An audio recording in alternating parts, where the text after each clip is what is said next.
Hey guys, welcome back to my channel. Today we are here to check in for the first week of July with our budget. So in front of me I've got my calculator, I've got my Erin Condren monthly planner, and I've got my wallet off here to the side. And if you are not new to my channel, I have been using the Erin Condren monthly planner for quite some time now for budgeting. I personally really prefer pen and paper budgeting because it feels like more of a commitment to me. Plus it's kind of a hobby of mine. I enjoy using stickers and things like that to make my budget look really cute. It just kind of keeps me interested in it and all of that. I do use EVERYDOLLAR in addition to this, however. I use EVERYDOLLAR to kind of map out our budget for the future. So I've got all of our monthly budgets planned out like through the end of the year. And that just kind of helps me forecast our goals and like, are we gonna hit them? Are we gonna miss them? Do we need to be more ambitious this month to make sure we're like on track later on, like all that kind of stuff. But there are so many ways that you can budget. You can use EVERYDOLLAR. There's other budgeting apps like You Need a Budget, and there's the simple like Excel spreadsheet. Like there's so many different things that you can do, but I just thought I'd go ahead and mention that real quick. So yeah, let's go ahead and get started. I'm just gonna flip open to my monthly view and we're gonna track our transactions first. All of the stickers that you see here today are from Sara Marie Stickers. I do have her shop linked down below for you guys. And we are gonna track a couple categories. So we're gonna track grocery, gas, household, and unbudgeted. And we're gonna use the weekly check-in page to do that. These are all like debit card or credit card transactions.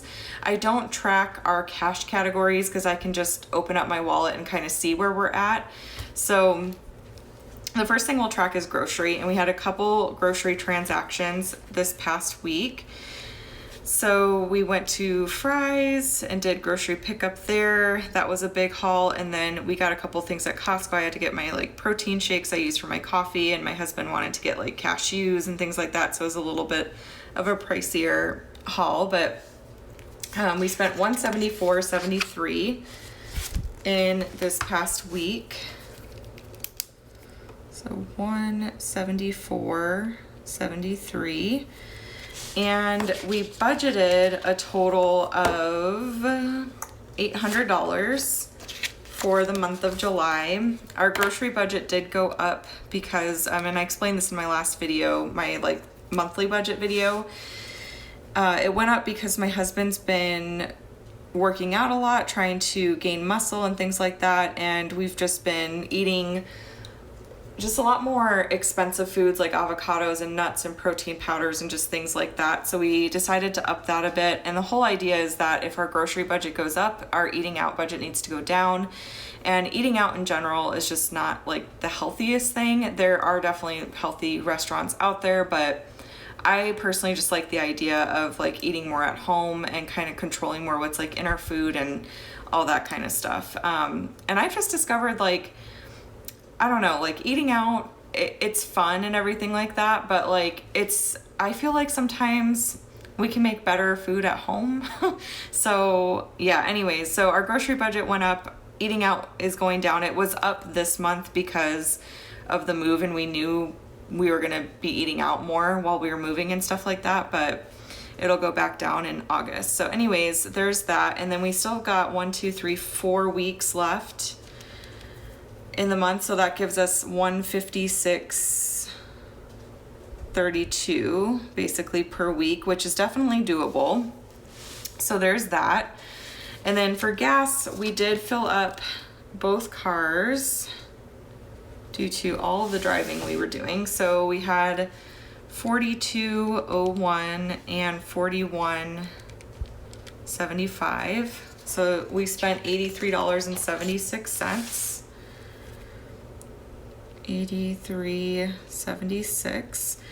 And the one really nice thing about the move is like in the apartment and in our new house in general, we're gonna be so much closer to stuff. Like in our old house, we were a good like 15 minutes away from any grocery store. We were just kind of in the middle of a whole bunch of farmland, basically in the middle of nowhere.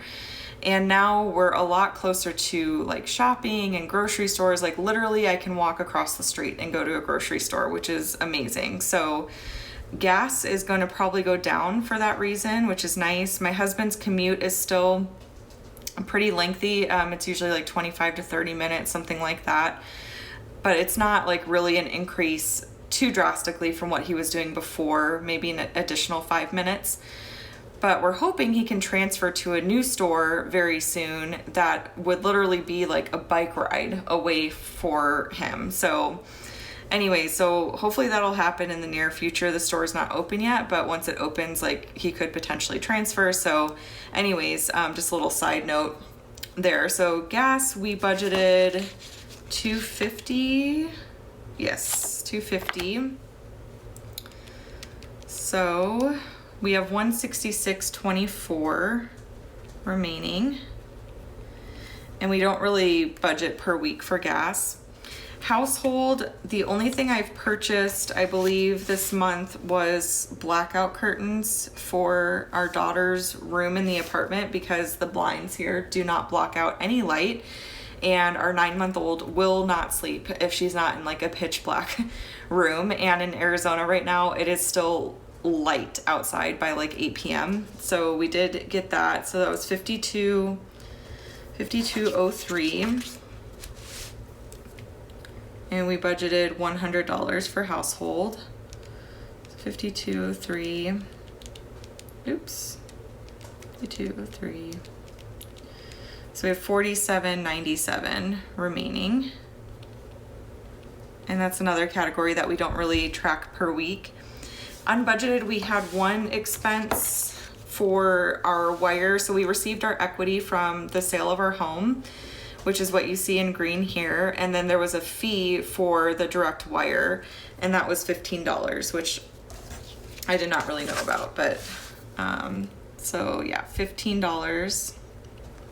And then we don't budget for unbudgeted, so we don't have a remaining or a remaining per week. So that takes care of those transactions.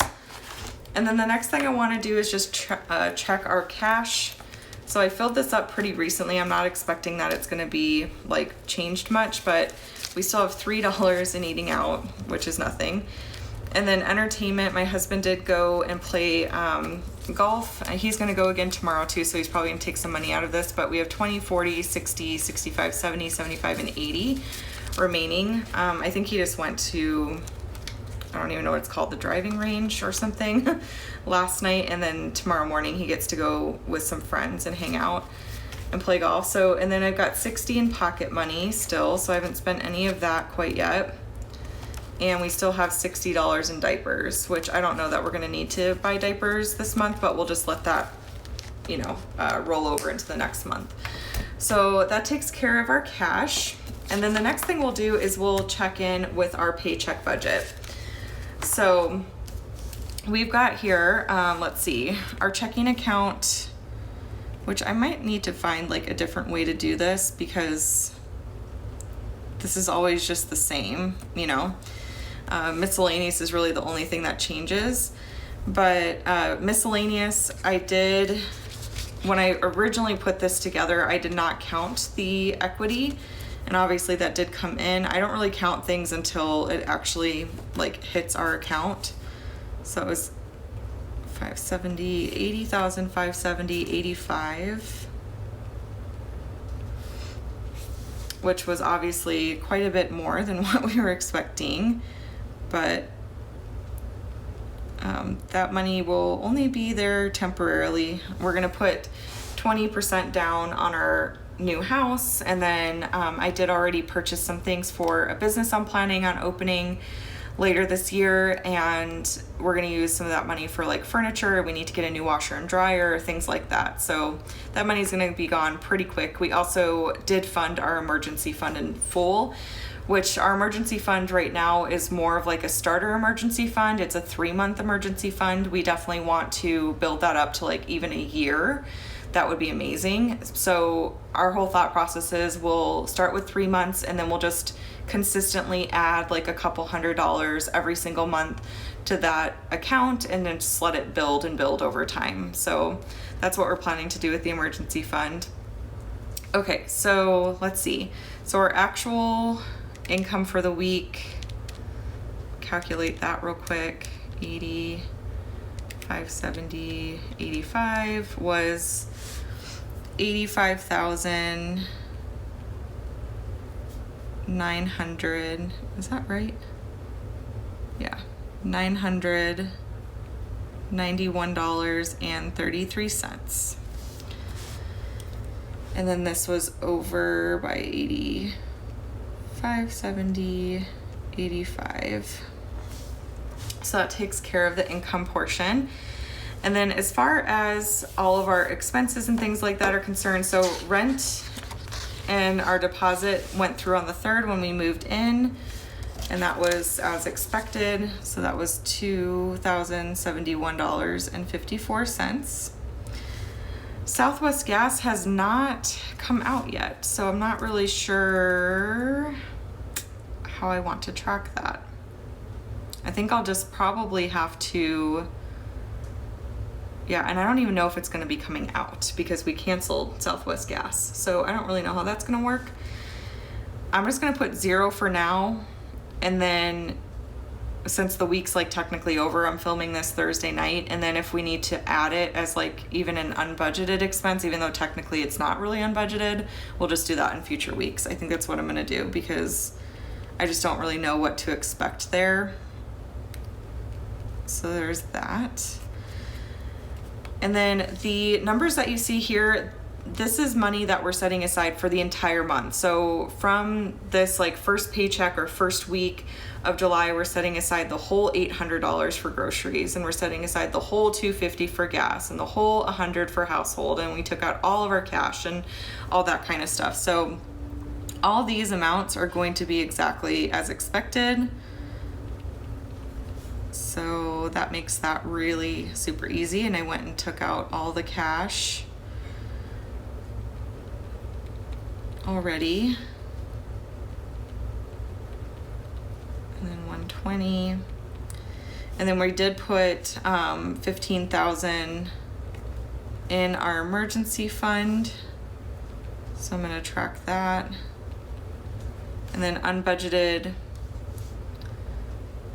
and I guess I'll just put 15,000 over here. I don't have a red pen and I don't feel like looking for one. And technically, like when I think of red, I think of like bad things, and putting $15,000 in our emergency fund is not a bad thing. So I'm just gonna like leave that. And then unbudgeted, we just had that $15. $15. I feel like my handwriting is really sloppy, probably because I'm like exhausted. So, okay, so let's see, let's add all of this up, and really what I can do is I can just take this number here, subtract the 32 that we didn't spend, add the 15,000 that we went to the emergency fund, and add the 15. And so our actual spending was $18,716.54. And then I'm going to add all of this together. So 32, 15,000 and $15. So, or actually no, this, okay. So 15,015 actually. Wait, what? So this was a plus. Plus, why am I getting confused? Okay, so, okay, 32 is a plus, and then minus 15, and then minus 15. Okay, that should be right, I think. We'll double check it in a second. So 14,983. And if you add these two numbers together, it should equal this. So let's see if that is the case. 73354. That is indeed the case. So we are all set to go there. So that means if we take our actual actual income, I feel like I'm so rusty with budgeting, probably because I didn't do it like the whole month of June, to be honest. So let's see, if we take that and subtract the actual spending, that gives us $67,274.79 is what actually went to like savings, which really this is just rolling over into the next week. So that takes care of the Paycheck 1 budget. Tomorrow you guys will see our Paycheck 2 budget. I'm gonna set that up with you guys. There's not a whole lot going on for the second week of July, but I still like to set it up anyways. So yeah, so that is how we are doing for the first week of July. Not too shabby. I think we're right on track. I really do want to dial in grocery as much as possible.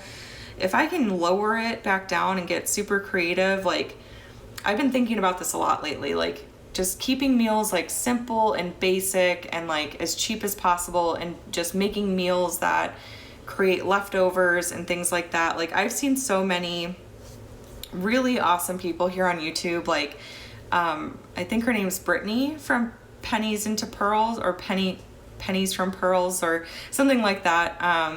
Pennies into Pearls. She is awesome. She's got a family of 5, I want to say, and they spend like $400 a month on groceries, and they eat really well.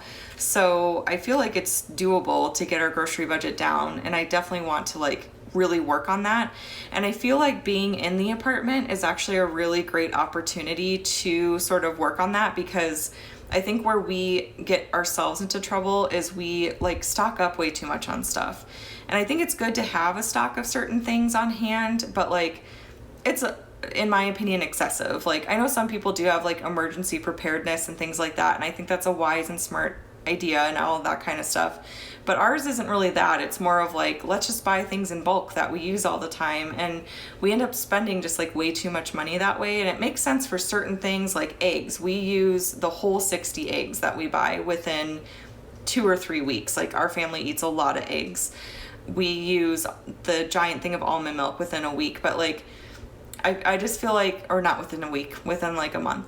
But I feel like you kind of save more money if you shop the sales a little bit. Buying certain things in bulk, you will save money over time. But I also think if you shop the sales and you just like kind of just keep what you need on hand and only what you need on hand, like I feel like you can save money that way, if that makes sense. So essentially what I'm saying is that we probably shouldn't shop at Costco as much as we do for certain things. So we'll have to experiment with that. Right now we don't have the space at all, and that's why I'm saying it's a good opportunity being in the apartment to sort of experiment with that, because the space we have is literally just for like, what do we really truly need? Like we don't have the space to just stock up on a bunch of stuff. So I'm very curious how that will all turn out. But right now we're in good shape as far as grocery is concerned. I think we'll be just fine where we're at there. So yeah, so I think everything is going good so far. I hope that you guys are having a great July so far with your budgets. Let me know in the comment section down below how everything is going for you. I need to go to bed. But yeah, oh, and I wanted to mention over here, this is where I'm going to track what's like coming out of savings. I got this idea from Sarah Marie. She was doing kind of the same thing for tracking like baby expenses and things like that, but I wanted to use this as sort of like a running list of what is coming out of savings. So I mentioned that we're using some of the equity money that we got from selling our house to invest in my business, and that's what you see here. So I did get a camera for filming, which I'm really excited about, and then I got an iPad and a couple other things that I'm gonna need to put together all the fun stuff that I'm gonna put together, which I will be sharing with you guys in the near-ish future. But anyways, that is it for this video. And like I said, let me know how the month is going for you. I would love to chat about it in the comment section down below. Give this video a thumbs up if you enjoyed it, and be sure to subscribe if you haven't already done so. And I will chat with y'all later. Bye.